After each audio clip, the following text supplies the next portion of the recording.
Hello and welcome to another Java tutorial. In this tutorial, I'm going to continue our discussion on particle swarm optimization. A quick recap is that the particle swarm optimization is about optimizing an n-dimensional function using a swarm algorithm, and the idea behind the particle swarm optimization, or PSO, is that each particle can take a random walk, a random velocity and position, but then the whole swarm can also follow a objective, right? For example, if you consider bees or ants, each individual bee or ant might take a random path, but they all move in a way that they eventually get to their home. Okay. So, and we said that we can implement this kind of algorithm for updating the position and velocity of each particle based on some global parameters, W, C1, C2, R1, R2, and then the velocity at each point for each particle at each point in time, or at each step of iteration, is influenced by its current velocity, and then its behavior based on a given fitness function, and also the behavior of the swarm. Okay, and we said that we can do minimization and maximization based on this pseudo code that is available on Wikipedia. We exactly implemented this in Java. And then we said that we can also use PSO to solve equations, one-dimensional or even higher order equations. And we said that unlike the common root finding algorithms that are based on root bracketing, PSO doesn't require that. So we don't need the function to be continuous over the interval that we're looking for, or any other specific constraint. And we said that the idea here is that if a function in fact crosses the x-axis and has a root, then if we take the absolute value, the magnitude of f, everything comes above the x-axis, right? The negative ones become positive. And then what happens is that the root is actually where the function, the absolute value of f, is at minimum, right? Now obviously if we look at minus absolute value of f of x, the roots are where the function is maximum. But here we just simply look at the absolute value of f of x. So that's one way to use optimization methods to find the roots. Okay, and we said that we can find also all the roots, and it works for any type of root: a simple root, a tangent root, an inflection point, etc. Okay, and it could be pretty fast. And then so what I'm going to do right now is, first of all, I'm going to look at an example where the f of x is not a continuous function. So let's head to Eclipse in our demo PSO project. So we have the demo PSO, and if you recall, we had the fitness function, an n-dimensional function, and then interval defines the interval and basically gets a random number in the given interval. And then particle is the essential object here. It has a position, which is n-dimensional vector, velocity.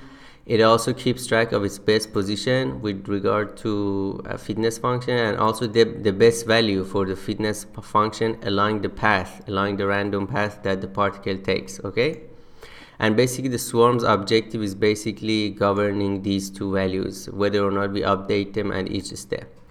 And we had this method move, okay, and which basically takes the velocity and current position and updates the position based on the current velocity. So where the particle is and where its direction is, basically where it's headed, it gives us the next position. Okay, and then we had PSO, where basically we put everything together and looked at the both particles and the swarm. Okay, All right, so let's have a look. So test PSO root, this is where we actually implemented some of the functions that we can use the PSO to find the roots. Okay, and it takes a function, the start and end of the interval, takes its absolute value.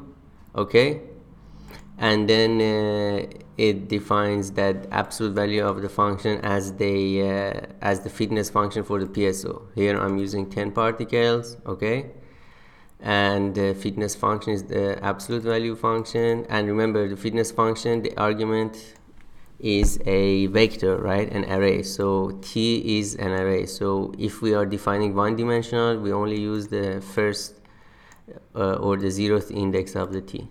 And we also pass in an interval object, start and end. Okay, and then we want to minimize it, and then we iterate 100 times, and then best position, and yeah, we find the root.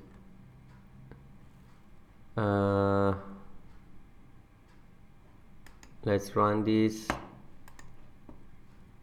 Okay, now what I'm doing also here, I'm plotting the function, and the function has a tangent root here at 0.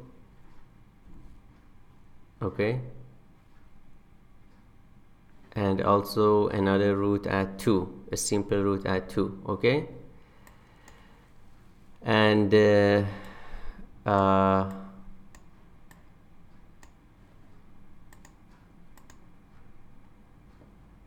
so let's try what I'm going to do here now. I'm going to define a maybe let's call this public static test1. So this test1 was this one. Okay, now I'm going to define another one, public static void. So the return type is void test2. And here what I'm going to do, and then I'm going to invoke test2. Okay, here I'm going to define a discontinuous function. So let's maybe copy the whole thing, and let's see. So we want to have a discontinuous function. So let's say we're going to say that, okay, t goes to void. So if t is less than 0, we're going to return t, and else we're going to return t plus 1. Actually, this has to be an expression, so just something like that.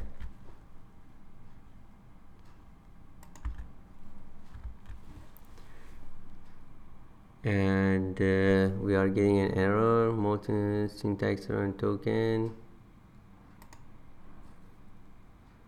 Okay, so this should be question mark. So this is the ternary logical operation. If t is less than 0, we return t, otherwise we return t plus 1. So let's just plot the function over -5 to 5. Yeah, so it's a discontinuous function, and right now it doesn't have any roots, right? Or there is only one root, which is t equals 0. So let's move it up a little bit, t plus 1, and this goes t plus 3. So it does have a root at -1. All right, so let's see if the PSO can find the root for us.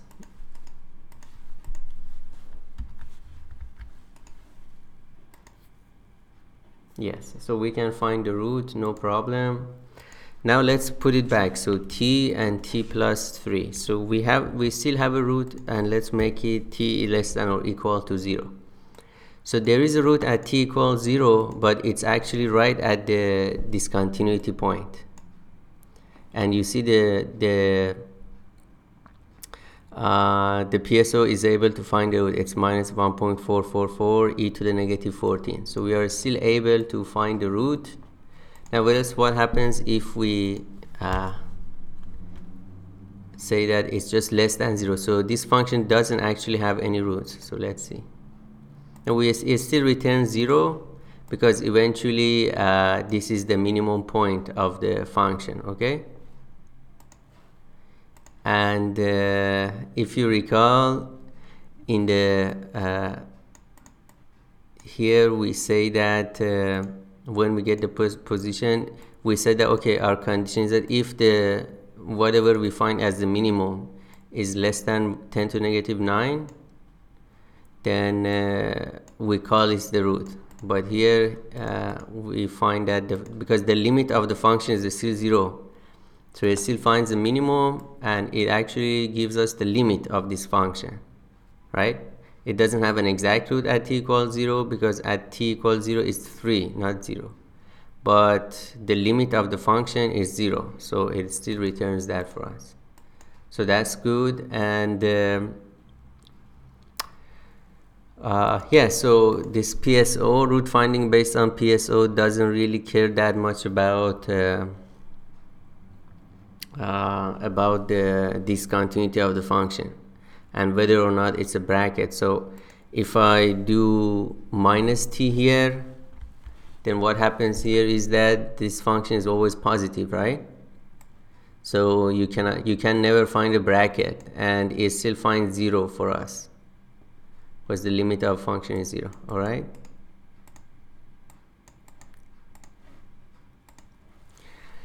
Okay, so let's look at another interesting topic which we did not discuss in the previous lecture, and it was about so far this PSO, particle storm optimization, is an unbound optimization, which means we start with an initial interval, okay?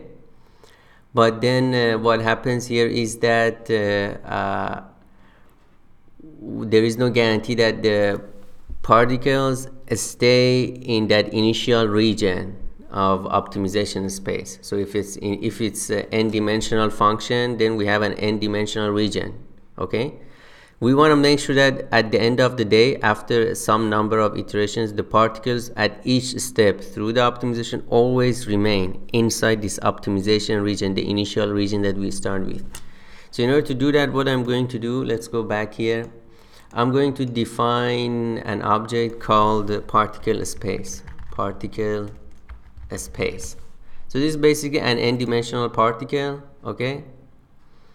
And okay, let's remove the main method. In the particle space, I'm going to have, for example, a list of intervals, okay? And let's call this array list, for example. And in this, basically, the constructor is going to public particle space. Here we're just going to have a list, an array of intervals. 3 dots intervals. All right. So I'm using a vararg constructor. Okay. And then what I'm going to do here is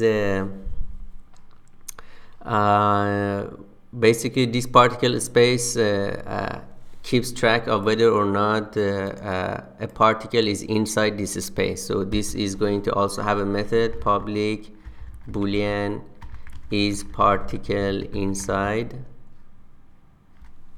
and then we're going to pass in a particle. All right. So this is just going to check whether or not a particle is inside. So here I'm going to say intervals, so initial the intervals with array list. Okay, it's just taking some time. And it automatically infers the type, which is interval. And then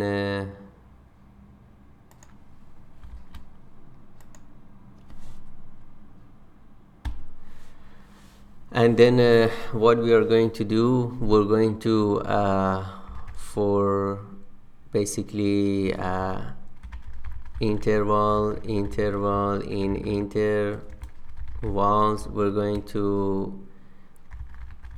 okay, so this has to be something else. Okay, this dot intervals. Okay, we're initializing that intervals. Let's say this dot intervals dot append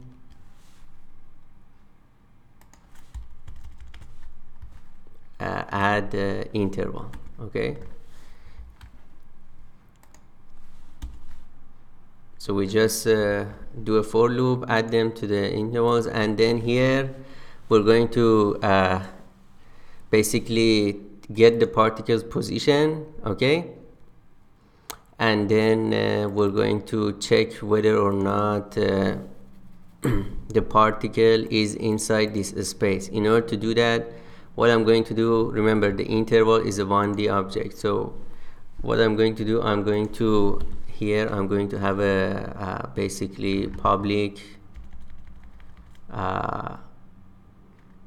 let's define it as a package level. So boolean is inside double x, for example. So here for an 1D interval, we just check whether or not this x point is inside. So if start is less than equal a and x is less than equal to end, return true, and the default is that return false. Okay, so we check if it's correct, we return true, else we just return false, which is the default. So we don't need to write an else statement because that's the default if the condition is not satisfied. Okay, so here what I'm going to do is I'm going to get a vector nd. The position is each particle has a position which is a vector nd. Okay, and then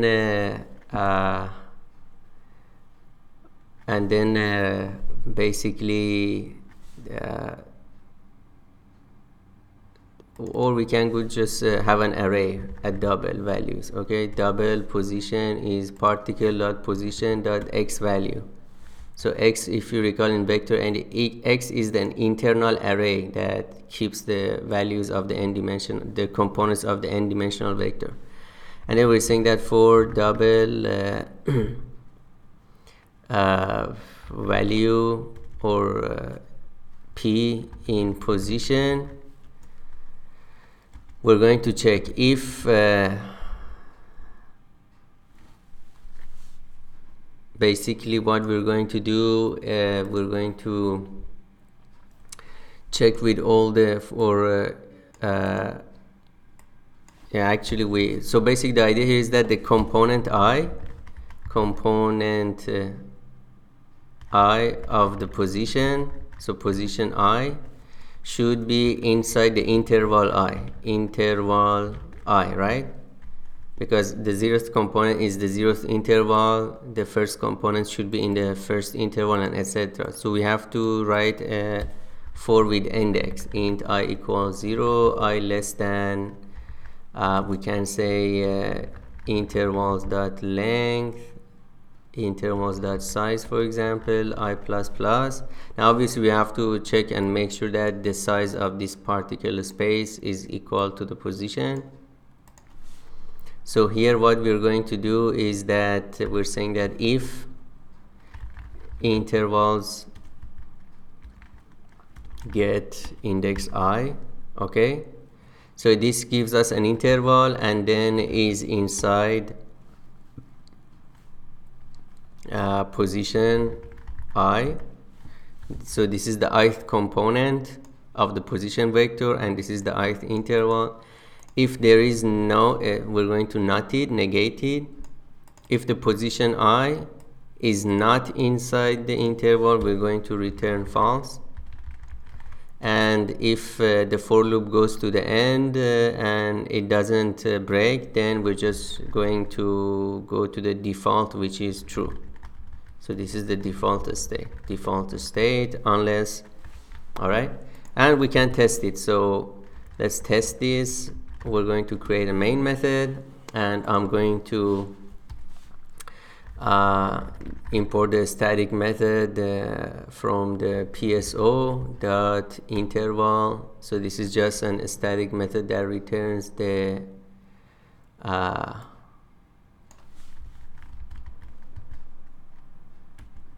okay. Why is this complaining? Okay, because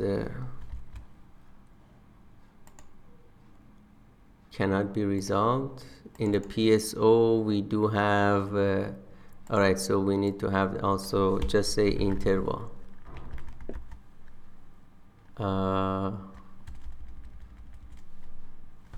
PSO dot, okay, so we probably need to do demo PSO, add the package PSO dot interval. Alright, this should work. Alright, and here I'm going to create a particle.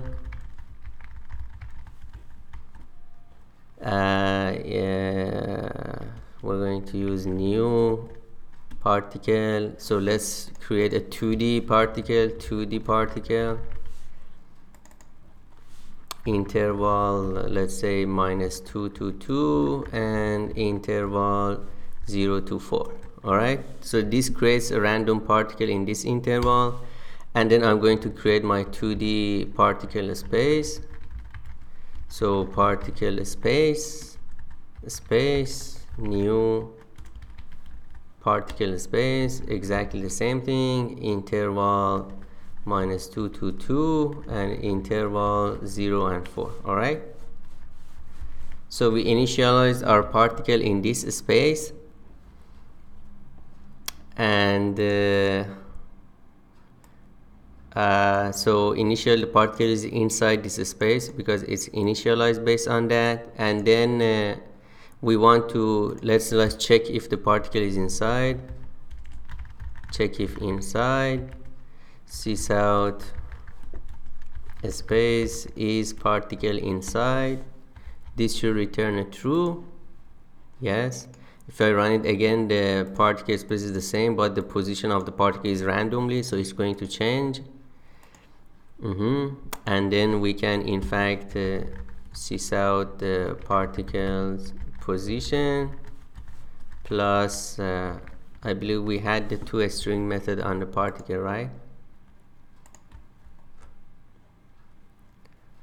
Okay, yeah, so we can just sysout the particle. So this gives us the particle position 0.939 and 0. So yeah, it's inside. Now let's change it to -2, let's say 3 to 5. So the first component, the first dimension is completely outside this interval. So let's see what happens. It returns false. So the particle is in fact not inside because the x component is 4.4 and the y component is, let's run it one more time. Yeah, let's run it one more time. It's always false. And let's say this is basically 1.5 to 2.5. So if we initially randomly initialize the particle in this interval, there is a chance that the x component falls inside the interval. So this one returns true. We have 1.87 and 1.045. Let's try it again. This one is true. This one is false. Alright. So our particle space works, and now we go back to our PSO. Here we're going to create a particle space. Okay. And in the constructor we're going to also initialize it. So this dot space, or this dot, let's call this particle space. Particle space equals new particle space and all the intervals. So that's the way we initialize it. And then how do we use this?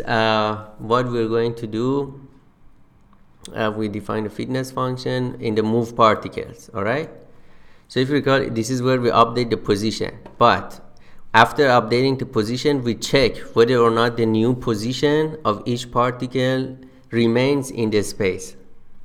So velocity, what we're going to do, check for the bounds, for the bounds of optimization.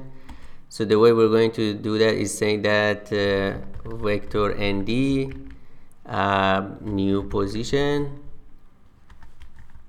basically particle dot position plus actually we should put this after here, plus new velocity. Okay, so I calculate the new position and then say that if particle space is particle inside new position, or okay, so we have the particle. So let's do this. Let's remove this. Let's update the velocity. So I'm going to update the velocity and then I'm going to move the particle. Now that I moved it, check for the check for whether or not the new position is inside. So my particle is inside, and we put in an if statement. If it's not inside, we're going to do something, and what we're going to do is move back the particle. Okay, and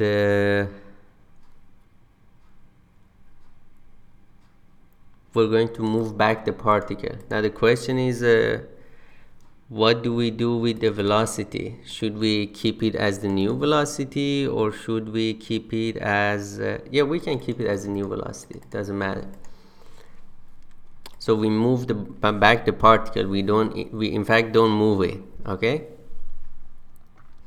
so let's say particle dot move back, and let's go and create this method in the particle class.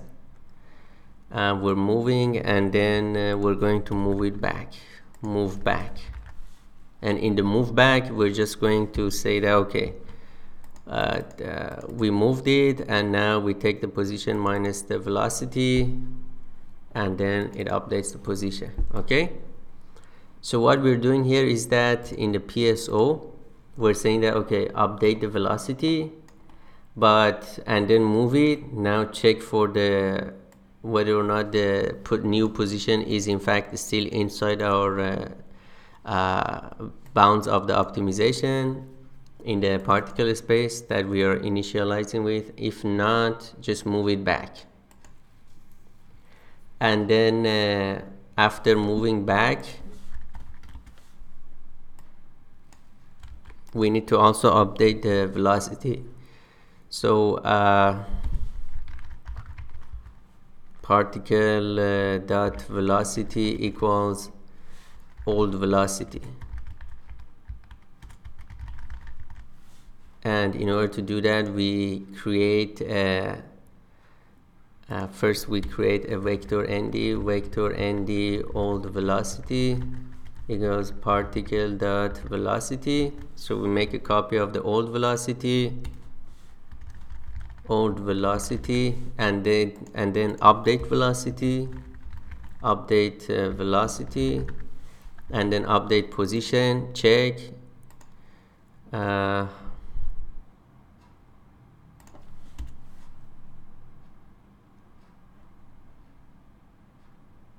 What did we write? Old velocity.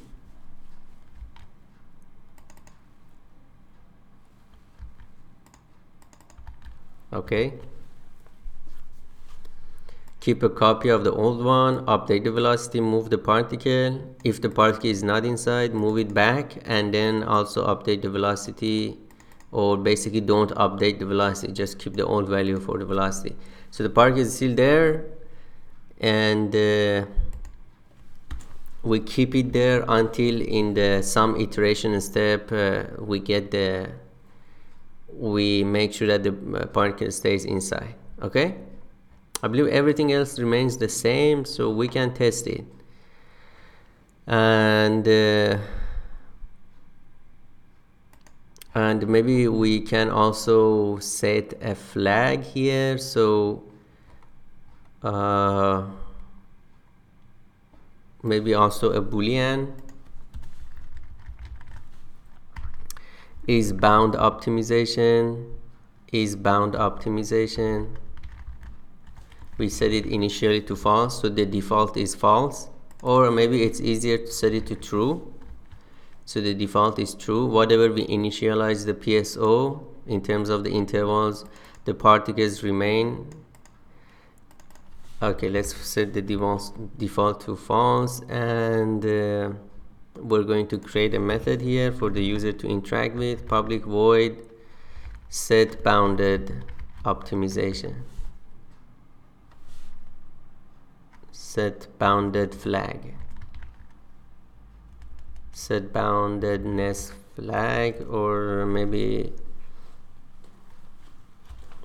set bounded optimization. Boolean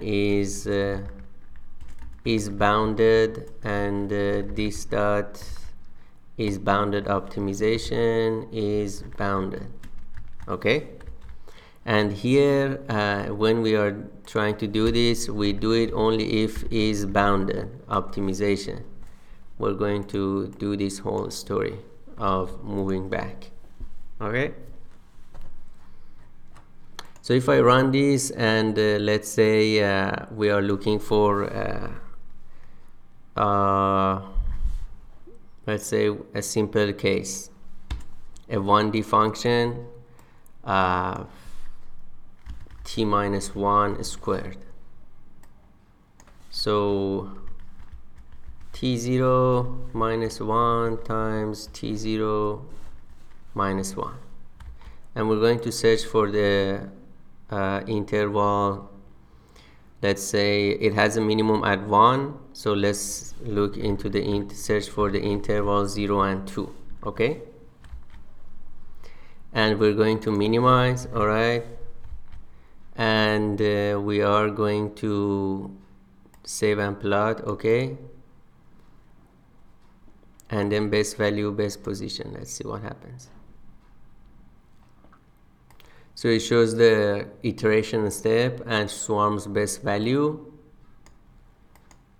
So we are getting to a convergence after about 10 steps, and we're getting to 0. Okay,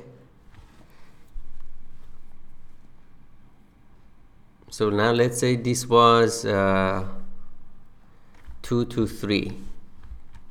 What happens here?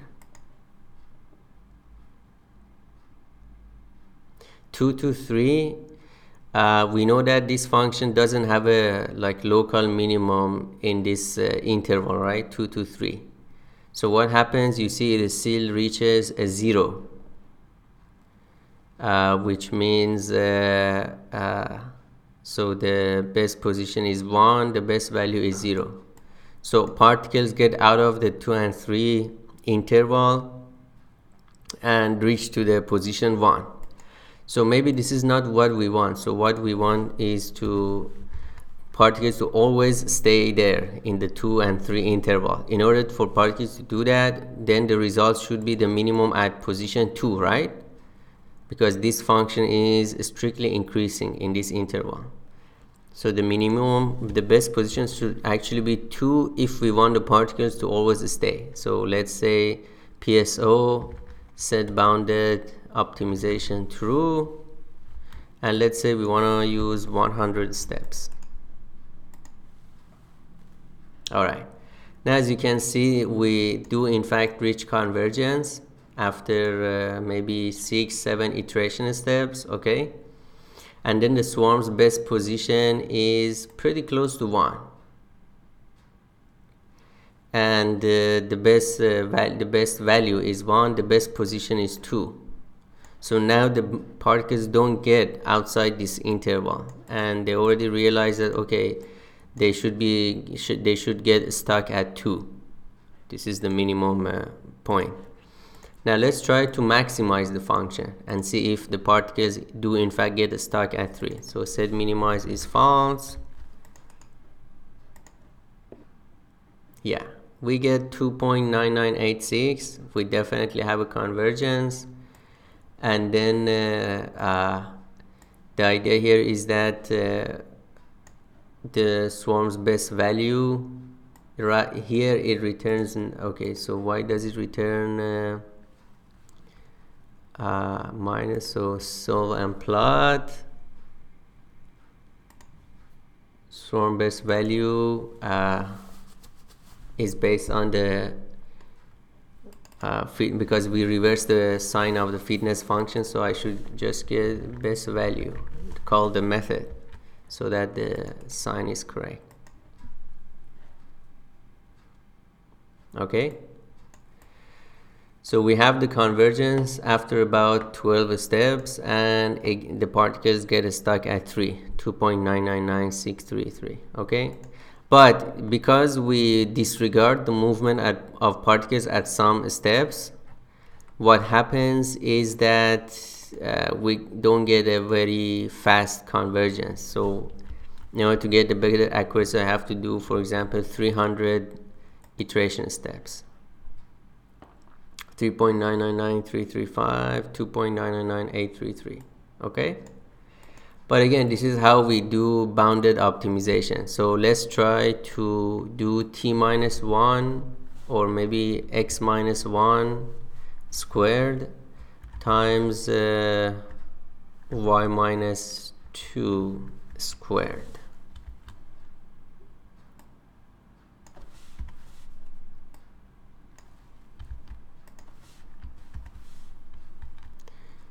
T1, y-2, 1-2, and then we're going to initialize in 2, 3, and then interval, and so y has a minimum at 2, so let's say 0 and 4, 20 particles. So x doesn't reach its actual local minimum, which is 1, because we're keeping x in 2 and 3 interval, but y can actually reach 2. So let's see what happens. So we are minimizing, but we are setting the bounded optimization flag to true. And the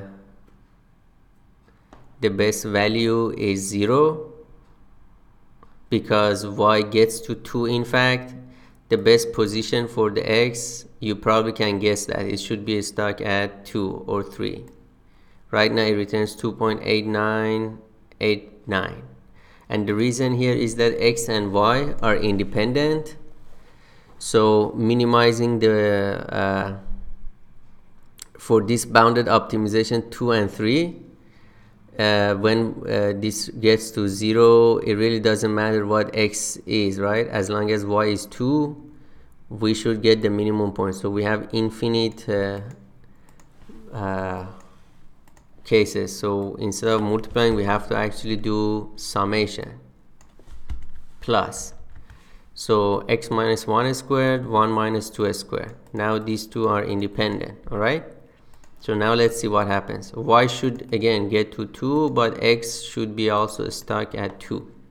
Yeah. For y, we get 2.007534. For x, we get 2.00, so 2 and 2. So y definitely reaches its value for minimum, which is 2, but x cannot reach 1. And as you can see, we get a convergence after about 30 steps. Now let's say we do an unbounded optimization. So set the flag to false here. And now what happens? You can probably easily guess that even if we start with 2, 3, interval for x, the particles are allowed to get outside the initial interval, so x should in fact reach 1. Let's see.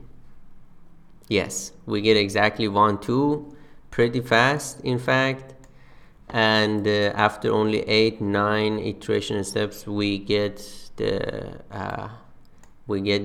convergence and the minimum. So this is the difference between bounded optimization and unbounded optimization. I hope you enjoyed this video, and I'll see you in the next video.